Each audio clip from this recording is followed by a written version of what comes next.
ago, I took and did a walk around the prairie on my folks' ranch and went over some of the light, fun, beautiful, tranquil side of ranch life, but I wanted to do another portion of it today and want to kind of walk you through a shop and see where a lot of the work is done now in ag. And I got permission from the owner here to do a video of this shop, and there's a couple of guys that they don't own this place, they work on this place all the time, and they are gonna just talk to us about what they work on in a shop. So here we go.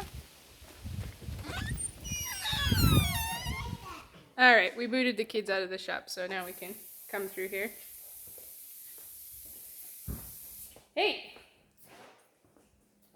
this is Austin Trask. He is a longtime friend of mine. We knew each other since we were the little kids in people's shops. What are you working on? A big old modern day. You can have this started. What's its technical? No, this is YouTube. It doesn't have to be censored.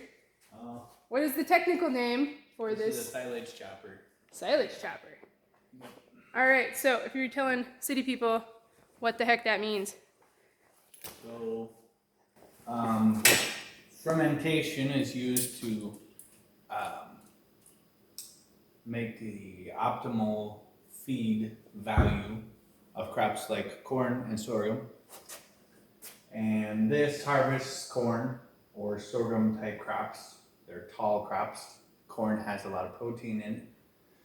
And then it grinds it up in a drum and rapidly spits it out of a chute that's on the other side over there, and into trucks, and you haul it to a pile and you pack it and it ferments and you feed it to cows all winter. So if this was working good, how much would you put up in a day with it? Depends how long a day, but On your most optimal summer beautiful day where all things worked. it's usually like August 15th to October 15th. And it's probably about, you can do like a 2,000 ton day. Cool. And like, here. How many cows would that feed for like how many days?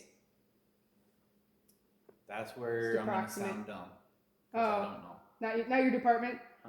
But I mean, they're going to feed a wagon of it per day mixed with ground hay and other supplements. And that's going to be a couple scoops. Yeah. And that would be because up north here, when snow's over, you can't just expect livestock to keep eating grass because it's all frozen up, dried out. Yep. So ideally, you are running right now. Yeah. Because your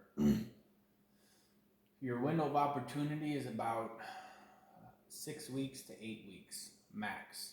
And if you get an early frost, like we are on September 9th. Yeah. We haven't had a frost that early, which was a couple days ago, since 1929. Holy cow. So. But you spend a lot of time in shops working on equipment because that is a huge part of agriculture right now. So. Yeah, and you have to almost be half of a genius just to be a farmer.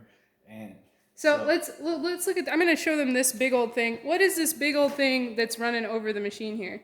Oh, this is a gantry.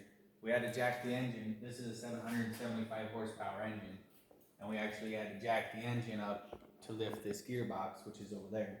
It's like a 400-pound gearbox. We'll look at this gearbox for a second. So this is is this a hydraulic lift or is it something else? This is the little engine lift. Okay. Holy cow. It had a pump on the bottom that was supposed to circulate oil through this whole gearbox, and it fried the bearings right in there. So some of you may be wondering how this remotely relates to my art. But when I depict things and when I look for things to depict, when I'm looking at tools or I'm looking at bolts or I'm looking at little parts, this is completely a huge influence on my art. And then it's also a huge influence on life and society right now. And I really want to know, for the history books, how much work did you put off for the COVID apocalypse? How many days did you stay at home? because of COVID specifically? Any? There was approximately 0.0 days. 0.0 days did American Ag stop for the COVID apocalypse. That's on record. Fantastic. Yeah. All right. I don't know anything else. Maybe we'll video a little bit later. Thank you for showing us your thing here. Oh, should we look at some tools? Well, oh my that was goodness. gonna be probably a little bit boring, but this is a makeshift table because you got a lot of parts. We've been working on this for 3 days. So it's And this is a particularly awesome, well done shop. I know plenty of people that don't necessarily have a third wall on their shop, and let alone this level of actual organization. this So- is the office over here. So you got a good old notepad and a paper, and then we got schematics. You got to figure out all kinds of calls because this is the spot where you got reception. Figure out what you're doing from all the specs and technical stuff that you got to get a hold of here. All right. Thank you for letting us